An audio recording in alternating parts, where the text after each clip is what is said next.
ఈరోజు కోటగిరి మండల కేంద్రంలో ఉమ్మడి మండలాలుగా ఈరోజు ఏఐటీసీ సిఐటి ఆధ్వర్యంలో సమ్మె నిర్వహించడం జరిగింది. దేశ పిలుపు భాగంగా సమ్మె భాగంలో ఈరోజు కోటగిరి మండల కేంద్రంలో తహసీల్దార్ ఆఫీసు ముందు పెద్ద ఎత్తున సమ్మె చేయడం జరిగింది.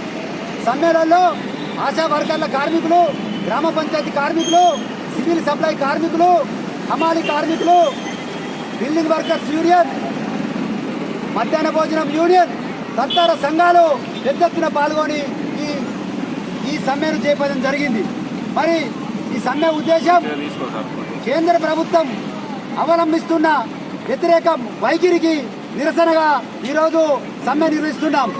కనీసం 26,000 వేతనం చెల్లించాలని, సమానమైన పనికి సమానమైన వేతనం ఇవ్వాలని చెప్పేసి ఈరోజు మేము సమ్మెలో డిమాండ్ చేస్తున్నాం. మరి మోడీ ప్రభుత్వం కార్మికులకు వ్యతిరేకంగా చట్టాలను తీసుకొస్తుంది. 4 లేబర్ కోడ్ చట్టాలు తీసుకొచ్చి కార్మికులను రోడ్డున పడేసే పరిస్థితి ఈరోజు ఉంది. మరి మోడీ ప్రభుత్వం 11 సంవత్సరాలు గడిచినా ఇప్పటికి కూడా కార్మికులకు సంక్షేమ బోర్డు పెట్టకపోవడం ఇది సిగ్గుచేటు. కనీసం కార్మికులకు భద్రత లేదు, ఆరోగ్యశ్రీ ఆరోగ్య భద్రత లేదు, కనీసం ఉద్యోగ భద్రత లేదు.